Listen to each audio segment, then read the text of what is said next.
Hi friends, happy morning. நம்ம PGTRB வந்து பார்த்தீங்க அப்படின்னா ஜான் கீட்ஸ் எழுதின லெட்டர்ஸ் பார்த்துட்டு இருக்கோம். ஃபர்ஸ்ட் அவரோட ஒரு ஃபர்ஸ்ட் வீடியோவில் வந்து பார்த்தீங்கன்னா அவர் எங்கே பிறந்தாரு என்ன அப்படிங்கிற அவரோட டீட்டெயில்ஸும் அவர் எழுதின அந்த 4 ஃபேஸஸ் லெட்டரோட 4 ஃபேஸஸும் 6 பர்சன்ஸ் யார் அப்படிங்கிறத பார்த்தோம். இப்போ அந்த 6 லெட்டர் என்ன அப்படிங்கிறத பார்ப்போம். ஜான் கீட்ஸ் வந்து பார்த்தீங்க அப்படின்னா அந்த 6 லெட்டர் எழுதியிருப்பாரு. அதில் யார் யாருக்கெல்லாம் என்னென்ன எழுதியிருக்காரு அப்படிங்கிறத லெட்டர் 1லேருந்து பார்த்துட்டு வருவோம். Letter 1, great worshipper of beauty. Great poetry can be written only by the perception of the all-pervading principle of beauty in nature and art. The imagination may be compared to Adam's dream. Beauty and truth are united. He has no belief in reasoning. He believes in sensations. Example என்ன சொல்றாரு அப்படின்னா, oh for a life of sensations rather than of thoughts. Imagination is the creative faculty and is very essential for poetic creation. இது வந்து first letter. Letter 2 வந்து பார்த்தீங்க அப்படின்னா negative capability பற்றி சொல்லியிருப்பாரு. Used the term negative capability டெஸ்கிரைப்ஸ் a quality which a man possess when he is capable of being in uncertainties, mysteries, doubts, without any irritable reaching after fact and reasons.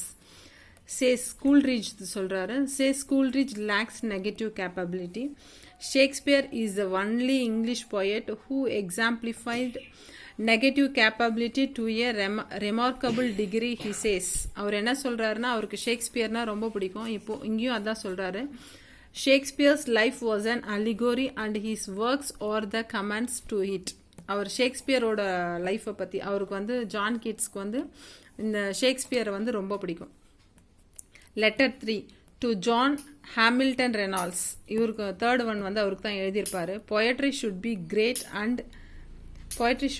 great and unobtrusive. A thing enters into one's soul.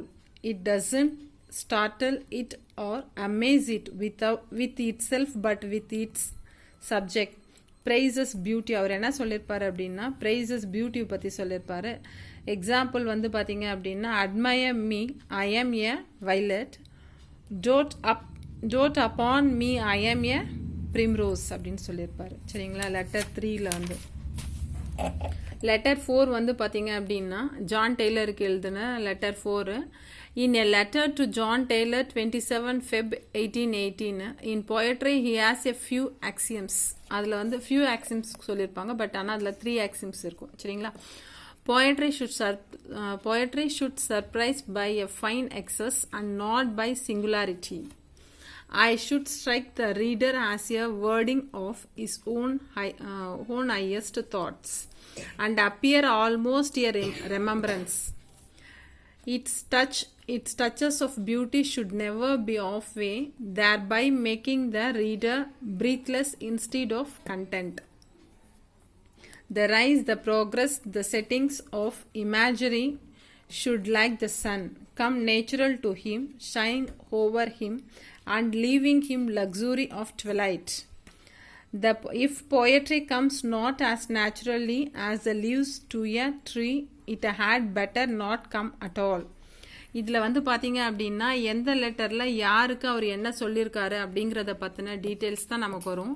இதில் நான் important போட்டிருக்கேன் அப்படின்னா இந்த point என்ன அப்படின்னா இது வந்து PGTRB question. இது ஆல்ரெடி ஏற்கனவே கேட்டிருக்கேன். பிஜிடிஆர்பி கொஷின்ஸு இப்படி தான் கேட்பாங்க. இப்படி ஒரு பாயிண்ட் ஒரு சென்டென்ஸ் கொடுத்துட்டு இது வந்து யார் இப்போ வந்து இது சொன்னது யாருன்னா கீட்ஸ் தான் சொல்லியிருக்காரு.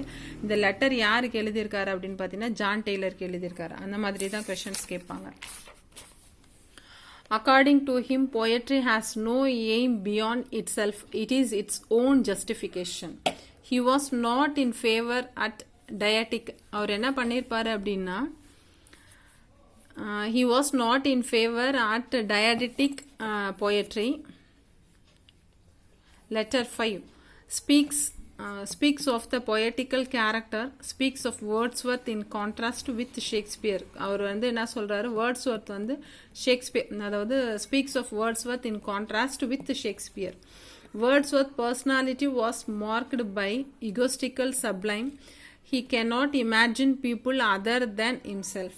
Shakespeare is the chameleon poet. He can conceive he can conceive ego as well as imagine he can imagine all things, be it foul or fair, high or low, rich or poor, mean or elevated. The poet says the poet has none, no identify. இது வந்து யார் சொல்லியிருக்காரு அப்படின்னா கீட் சொல்லியிருப்பாரு. The poet has none, no identify, he is certainly the most unpoetical of all God's creations அப்படின்னு. சரிங்களா? இப்போ letter 6 வந்து பார்த்தீங்க அப்படின்னா பிபி ஷெல்லிக்கு எழுதியிருப்பாரு. இதுதான் received the copy of Sensi from Leigh Hunt. இது வந்து பார்த்தீங்க அப்படின்னா பிபி ஷெல்லியோட ரொம்ப ஃபேமஸான work. Poetry is considered nowadays a mammon. Says a modern work may have the purpose which may be the God. An artist must serve the mammon he asks him to forgive him. Therefore my imagination is monastery, I am its monk அப்படின்னு தான் முடிச்சிருப்பாரு அவர் ஃபைனலாக. அவர் வந்து பார்த்தீங்க அப்படின்னா BP Shelley வந்து பார்த்தீங்க அப்படின்னா கீட்ஸும் BP ஷெல்லியும் best friends. ஓகேங்களா? இது வரைக்கும் நான் சொன்னது உங்களுக்கு பிடிச்சிருக்கோம் அப்படின்னு நினைக்கிறேன். உங்களுக்கு பிடிச்சிருக்கு அப்படின்னா லைக் பண்ணுங்கள், ஷேர் பண்ணுங்கள், மறக்காமல் சப்ஸ்கிரைப் பண்ணுங்கள் ஃப்ரெண்ட்ஸ். தேங்க்யூ.